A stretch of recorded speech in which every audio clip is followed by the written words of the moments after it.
Hi, I'm Wayne Tuttle, and welcome to Chasing Legends.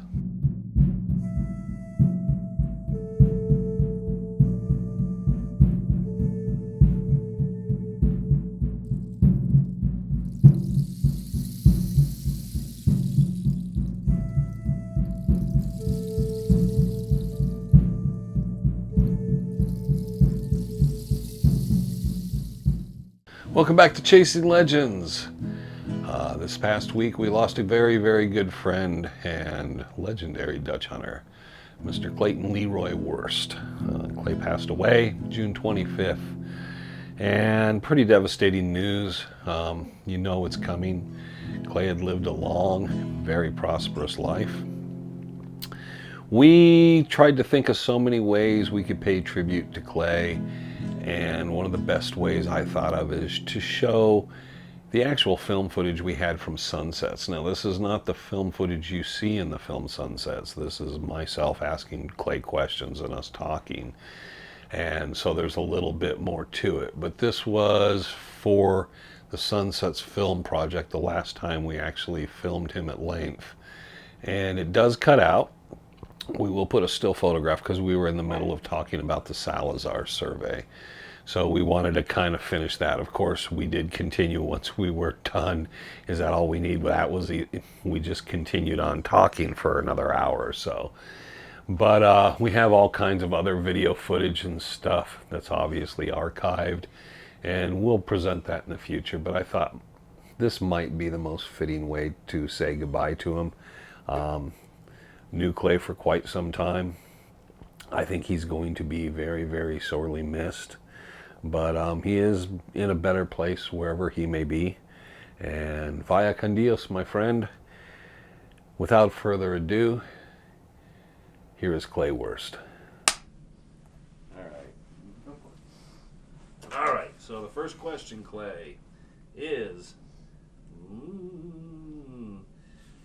how did you get interested in the Superstition? What was the first thing that caused you to hear of the Lost Dutchman Mine? First time you heard of it?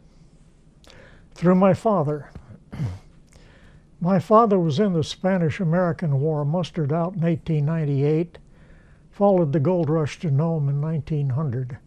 Got the gold bug, but he never followed it as an avocation. He farmed and ranched.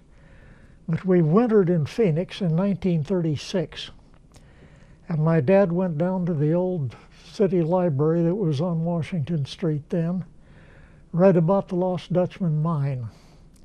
Started making hikes back into the superstitions, hunting Dutchmen.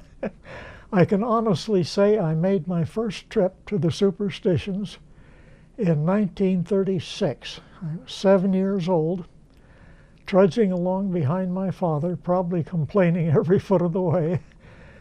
But somehow, this is hard to explain.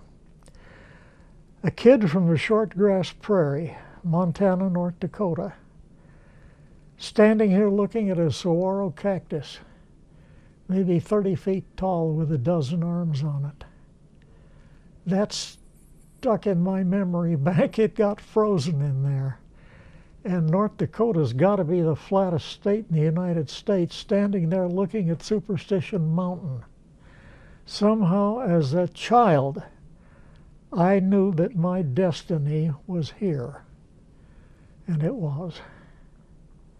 That's how I got started.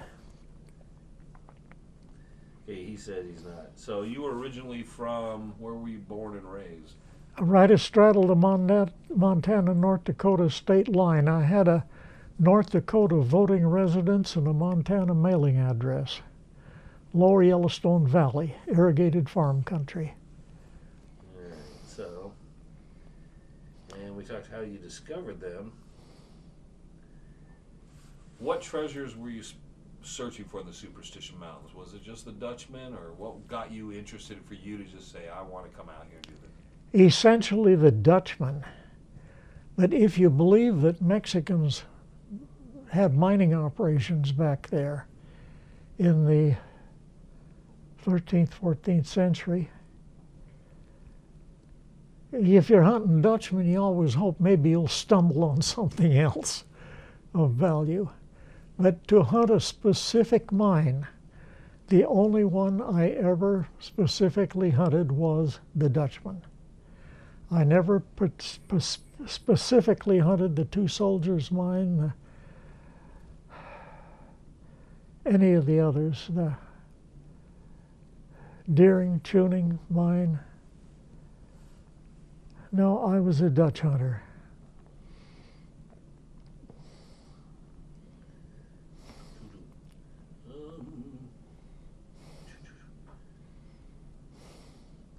Trying to run through his little questions here. Okay, we'll get through the people there. Do you think there's a curse in the mountains? No, there doesn't have to be one. The mountains themselves kind of take care of themselves.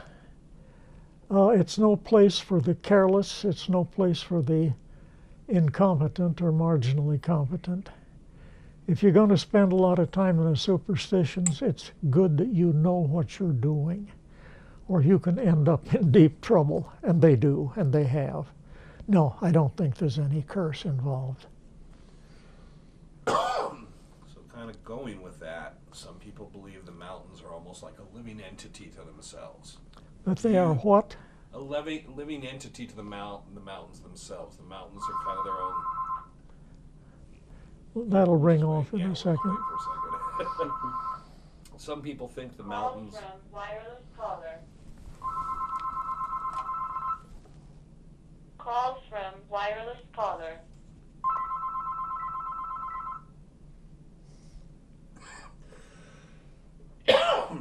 It evidently rang off. Some people feel the mountains are like almost their own living entity. The mountains want you out, they'll treat you a certain way. You believe that in any way? Almost like there's a spirit of some kind back there. Yeah. Well, I can't answer that question. Maybe some people feel it, maybe some people don't. I don't know, there's something terribly powerful back there. It's the only way I can explain it. There is something terribly powerful back in those mountains. Do you think the mountains affect different people in different ways? Oh, absolutely. Absolutely. All right. Has there anything ever happened in the mountains that you would say, and I know you're a religious man, but you would say unexplained, that you would say, oh, I'm not a superstitious guy, but there's, things have happened back there that make me kind of pause for a minute and wonder if there's something else going. Well, a lot of people talk about paranormal experiences they've had back there. I've never had anything that I considered paranormal. I've got probably 7 years of my life back there. I may have experienced things that some people might think were paranormal, but to me, everything I've experienced back there had a perfectly normal explanation. I may not have known what it was at the time, but I question.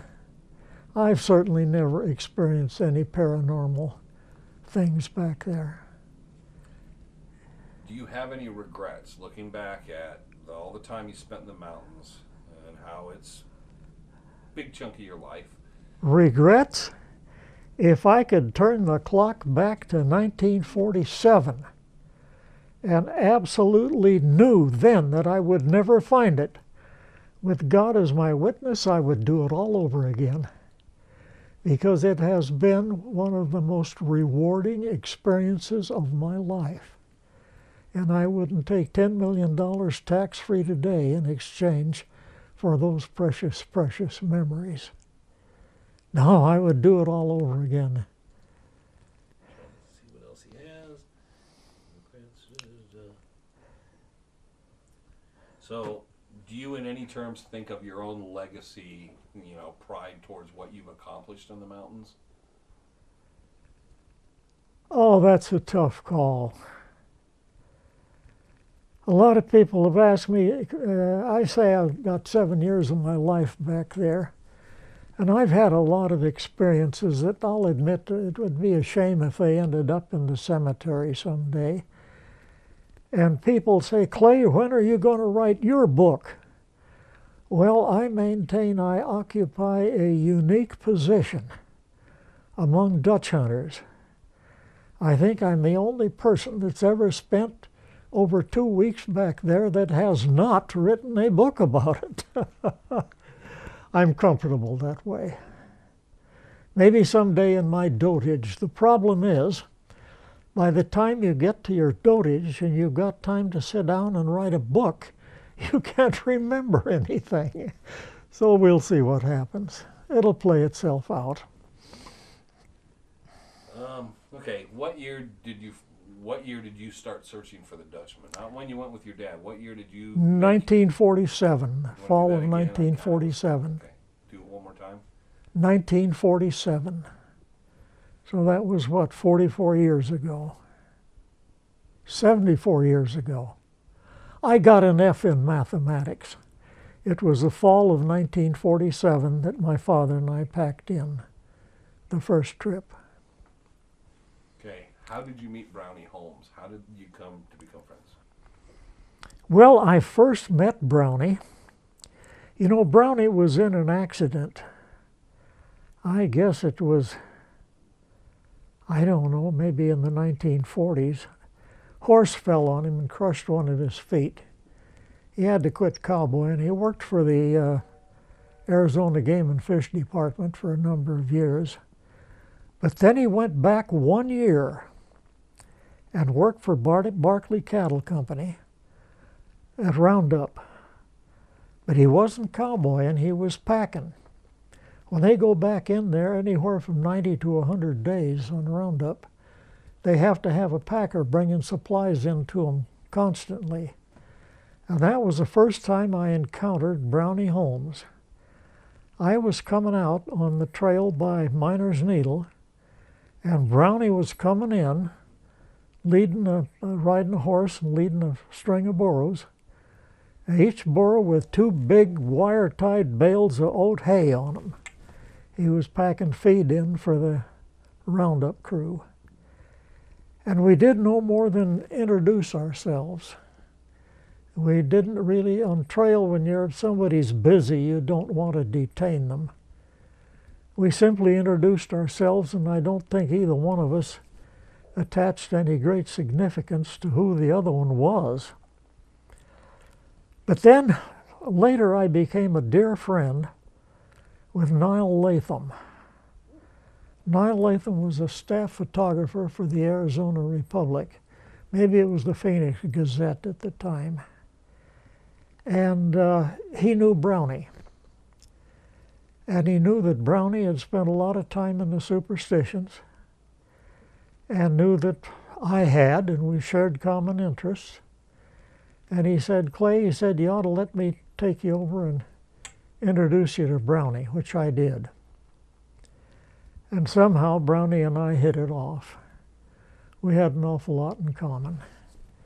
Even then, certainly nowadays, it's very difficult to sit down and talk Superstition Mountains or talk Lost Dutchman Mine with anybody that knows anything. Most of them are in the cemetery. But even then, it was a little unusual to run into somebody that you could talk at length about the superstition. So Brownie and I really hit it off. And after that, I spent quite a bit of time with Brownie. But that's how I found him, through Niall Latham. Chuck Aylor, same kind of question, Chuck Aylor. Well, when I first packed in there, I spent the first couple of winters with my father. Then went back in there and camped. It was not a cave, it's just a sheltered overhang in Needle Canyon. Oh, maybe 3/8 of a mile down below that rhyolite dike where Barry Storm had his key marker, the cactus with the 4 stones driven into it. Camped there with a fellow named Art Dallas. Camped with Dallas maybe 2 winters. But in the process of coming and going, I always went right by Chuck Aylor's camp. He and Peg Aylor had a good camp set up there in East Boulder Canyon. And every time I'd go by, we'd holler hello at each other. And finally, one time, I stopped in and visited with Chuck for a while, and we became good friends. And I camped with Chuck for a couple of years at least. Chuck Aylor was really my mentor when I first packed into the Superstition Mountains. Art Dallas was a dude just like myself. But Chuck had been in there since at least 1937. Spent a lot of time back there. And Chuck was an experienced outdoorsman. He knew the superstitions. He knew how to get along back there. And Chuck sort of took me under his wing and became my mentor. I owe Chuck Aylor a lot. I always will.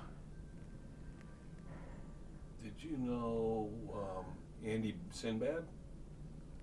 Only slightly.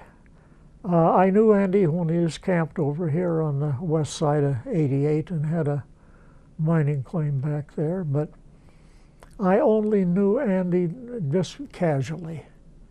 I could not consider Andy to be a close friend. Moving through someone I know you knew and spent a number of years, and this is kind of that question where it's kind of just, if it's a story, how you met them or your thoughts on them, you know, how you remember them. Tom Collenborn. Well, Tom was and may still be the eminent living, well, he's not living now. When he was alive, I'm sure Tom Collenborn was the eminent living historian on the story of Superstition Mountain. And Tom had not only done a great deal of historical research, but Tom punched cows for Barkley Cattle Company. He rode for the Quarter Circle U. He knew the mountains. They couldn't have done it at a better time. Hold on a second here. Call from wireless caller. I get a couple of Yeah, we all. thousand of those a Call from week. wireless caller. It'll ring off. It's usually 4 rings and they drop. It's robo-dialers. And we're good to go. So Tom Collenborn. You want to start from the beginning again? No, you can just, Pick it up there. Yeah, you can pick it up there. So Tom knew more about the Superstition Mountains, I think, than any other living person at that time. From the total perspective, from the historical aspect and from the physical knowledge of the mountains. As far as the Lost Dutchman Mine is concerned, Tom always came out with the perspective that he sort of questioned even the existence of it, that he was not totally convinced that the mine actually existed. I never quite believed Tom. I think he very definitely felt that it existed, that he spent some time searching for it. I sometimes think that Tom may have used that as a conversational opener. If somebody said they believe in the Superstition Mountains, and Tom would say, well, I'm not, or that they believe in the Lost Dutchman, and Tom would say, I don't know if I even believe in it. What makes you believe in it? To kind of draw someone else out, what they may know about the Lost Dutchman Mine. In my own mind, I think Tom actually believed in it. But his approach basically was from the historical perspective. And boy, he had accumulated a mass of historical information on the superstitions, which I guess is now all in the hands of the Arizona, or the Apache Junction Public Library. It's still Yeah. sitting in a room. It hasn't moved. Pardon? It hasn't moved. It hasn't Still moved. sitting in the room with Well, I understand he's given it to the AJ Public Library. Tom was on the board of directors of both the Historical Society and the library for a number of years, but there were some hard feelings between them, and Tom kind of eased away from the museum in the Historical Society. Now, in my own mind, Tom's material really belonged at Superstition Mountain Museum, because that's an institution that is solely devoted to Superstition Mountain, where the A.J. Public Library is devoted to 1,000 topics. That's only one of them. But that, I understand, was Tom's choice, and we have to respect that. Now here's someone that both you and Tom had met at one time, but you're the only person I believe still living that met him. Herman Petrash. Herman was the last survivor of the original group around the Dutchman. And Herman was the last survivor that I knew.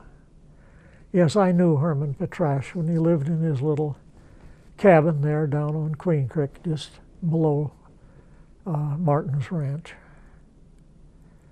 Herman was a true gentleman. He truly was. And he was a believer as far as the Dutchman was concerned. Herman never knew Jacob Waltz, the Dutchman. His brother Riney knew him intimately. Herman never knew him. I think Herman said he only met him once in his life. He said when he went to his house to get eggs for Julia Thomas's bakery. So Herman didn't know the Dutchman at all. He got the story secondhand through his brother Riney that knew the Dutchman intimately. Did you ever meet Barry Storm? Oh, yes. And what were your thoughts, Barry Storm? Well, a lot of people disparage Barry Storm. And Barry Storm was a promoter and a schemer, but I got to give Barry Storm credit. Barry Storm was the first person that ever sat down and wrote a book about the Lost Dutchman Mine and attempted to put the landmarks that he knew that were then known and actually orient them to specific places in the Superstition Mountains. Now, whether he was right or wrong in his interpretations is another matter. He is still the first writer that ever attempted to put the story on the ground.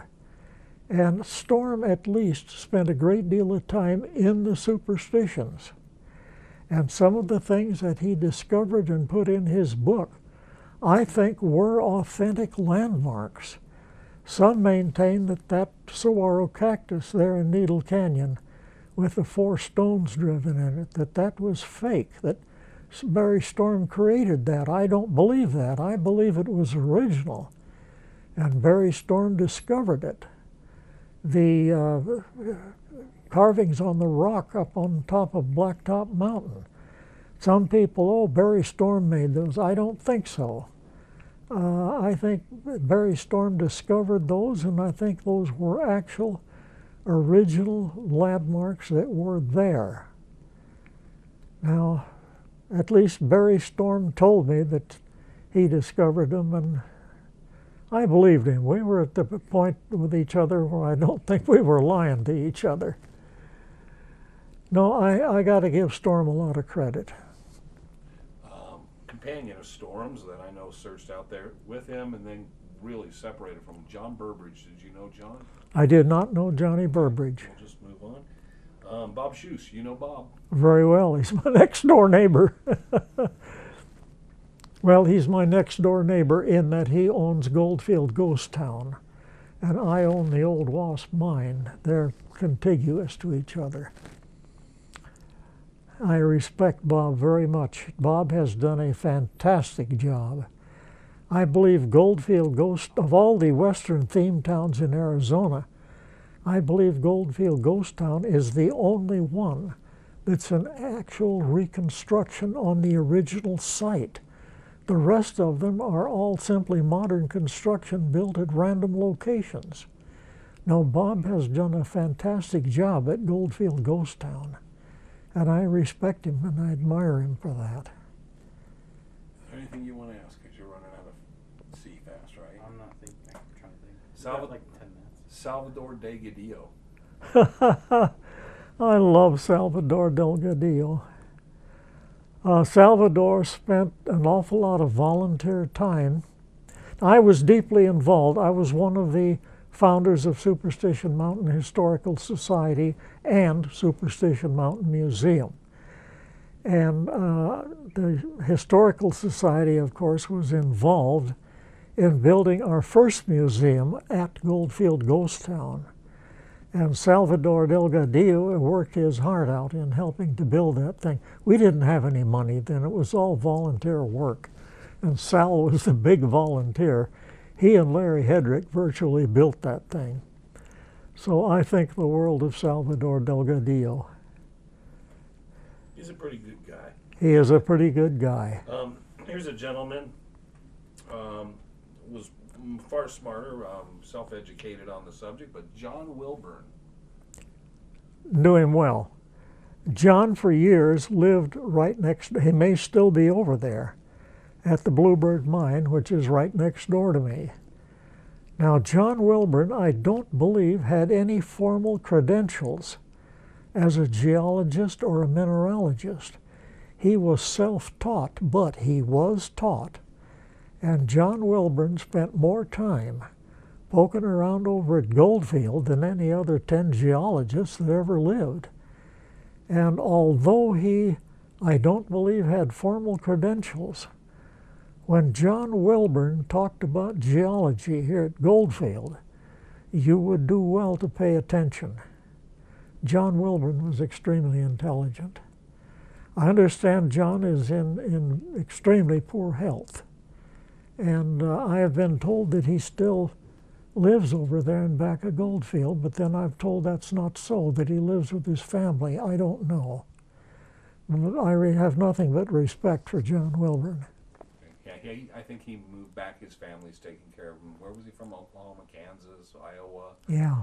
He moved out there.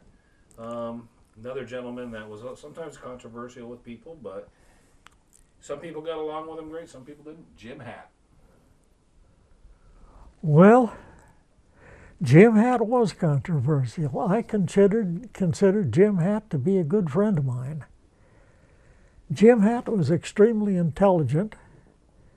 He was extremely opinionated, which intelligent people have a right to be. But Jim was difficult to be a friend with over an extended length of time. I liked Jim. I respected Jim. The friendship broke up, but it was Jim that dismissed me as his friend. I did not dismiss Jim. But Jim had that habit. He had a sort of set of standards that he expected his friends to live up to. And somehow I just, over time, didn't live up to Jim's standards. For one thing, Jim knew that I was close to Brownie Holmes and close to the Dutchman story. And Jim had discovered certain landmarks back in the Superstition Mountains that he felt directly pertained to the Dutchman mine. And he got the idea in his head that if he took me back there and showed me his landmarks, that I had the information to go to the mine. Regrettably, I did not and never intimated that I had. And so when Jim took me back there, he expected me to show him the mine, and I was simply not able to do that. And that was sort of a barrier between Jim and I. And it grew on that, and eventually, again, it was Jim that dismissed me as his friend. And I still feel badly about that. I respect Jim. Jim died, of course, and came to an uncomfortable end, and it's too bad. The ranks are thinning. But Jim did a lot of work back in the Superstition, spent a lot of time back there, did a lot of work. If something I'll ask, I know you did. You made several trips, and some of them are documented. You wrote them up and stuff. One of them was the Salazar survey. Tell people a little how that was, what that was exactly, the Salazar survey, and how you got involved in that. I came involved with it through Frank Swento. Frank Swento was a Lithuanian that lived in Phoenix, who was a truck driver for Salt River Project. And it was Frank Swento that was grubstaking Chuck Aylor back in the Superstitions. And when I became a partner with Chuck Aylor, of course, I met Frank Swento. And that's where I became privileged to know about the Salazar survey. Frank Swento knew Perfecto Salazar. Perfecto Salazar was in Florence in 1924 when a Spaniard of aristocratic bearing showed up there and introduced himself as Cristobal Peralta and said that he was a descendant of the Peralta family that worked rich gold mines in the Superstition Mountains back during the colonial Spanish and the Mexican period. And that he had information regarding one of these mines. And that he had gone to the archives in Spain and in Mexico City and in Phoenix, trying to see if somehow he might still have some color of title to at least one of those Mexican mines. He was unsuccessful. Well, he had gone first to the Alianza Hispano-Americana, the Spanish-American Alliance in Tucson. Peralta spoke no English at all and said he needed the services of an interpreter for business transactions that he had to make here in Arizona. And they sent him to Perfecto Salazar in Florence. And Salazar had actually served as a court interpreter in Spanish and English, so he spoke both languages very fluently. And Peralta introduced himself, told him his business. They went to Phoenix, examined some records in the courts there, found absolutely nothing. And Peralta told him that he was discouraged, that he could find absolutely nothing of record in Spain, Mexico, or the United States that might give him some color of title to mines in the Superstitions. But he said he wanted to see the mountains, to see where this mine was located. And Salazar, of course, immediately recognized what he wanted was Superstition Mountain, drove him out here, took him up the Roosevelt Road, what we call the Apache Trail, up to the overlook where you could see Weaver's Needle in the distance. And Salazar dug into a portfolio and brought out an old worn map. And I believe 3 metal photographs on metal plates, tin types, daguerreotypes, or whatever, very crude photographs.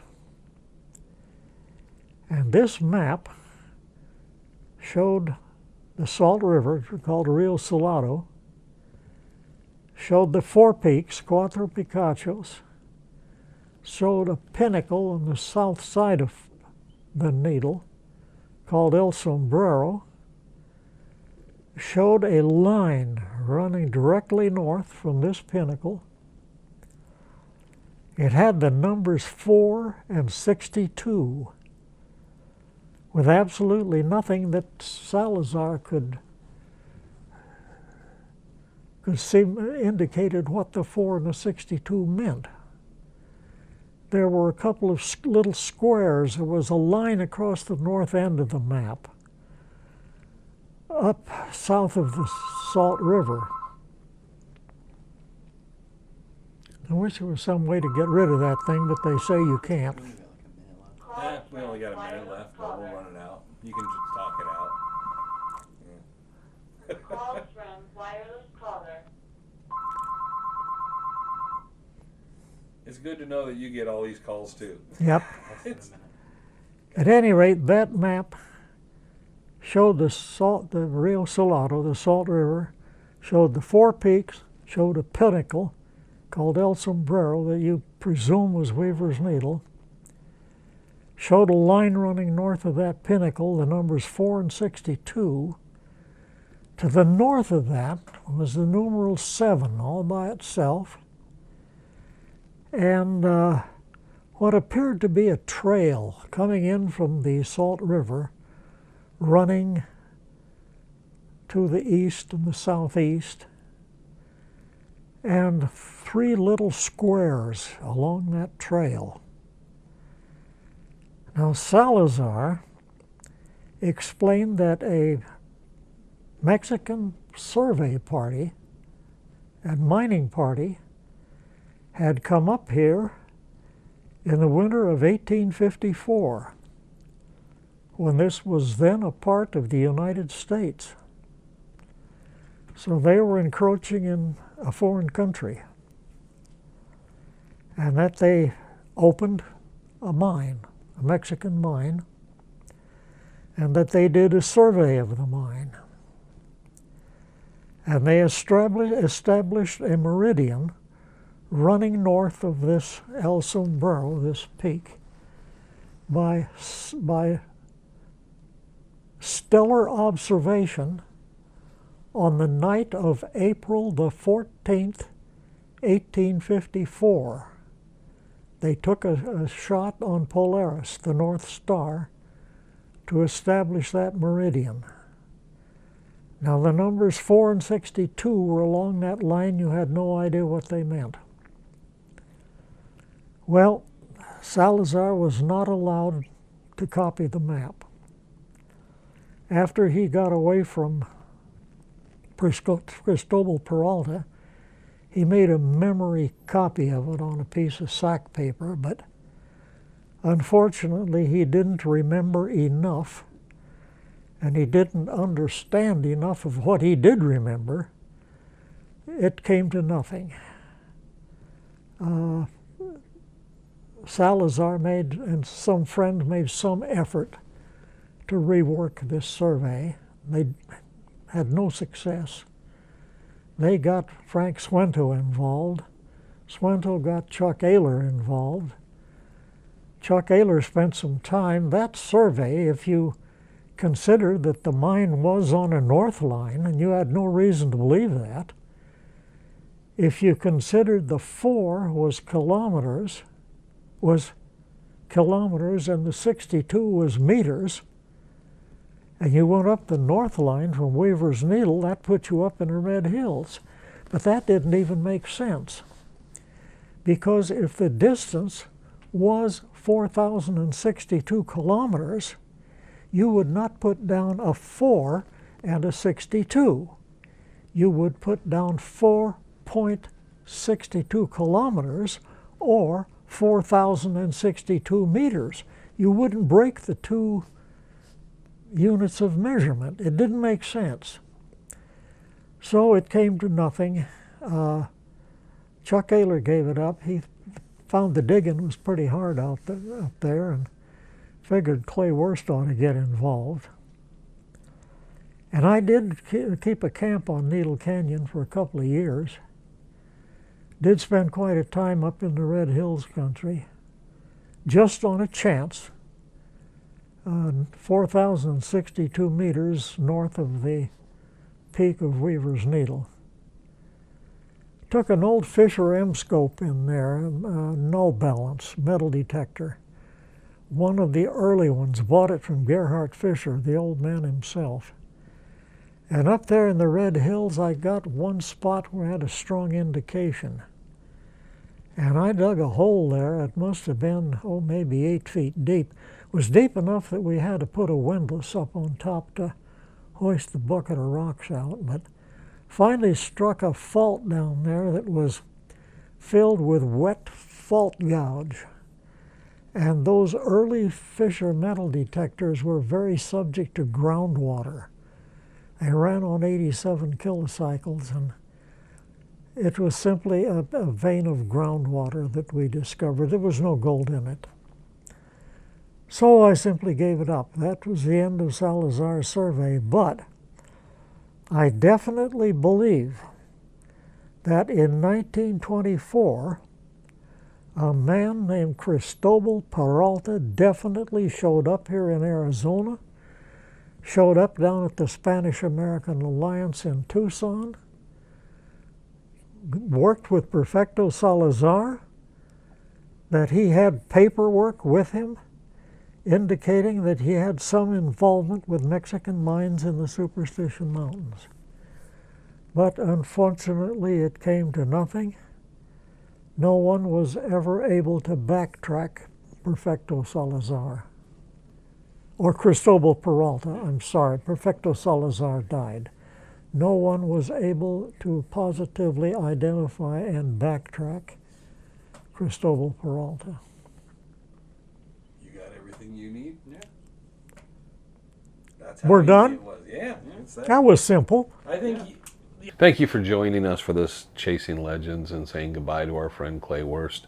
I'm sure in other footage and other things we have over the years, we will continue to pay tribute to Clay, but it is what it is, and there's fewer and fewer of them, and probably one of the last of the long-time legendary, definitely the elders of the Dutchman has gone away. So rest in peace, Clay. We'll catch you around the other side. And everybody, have a good night.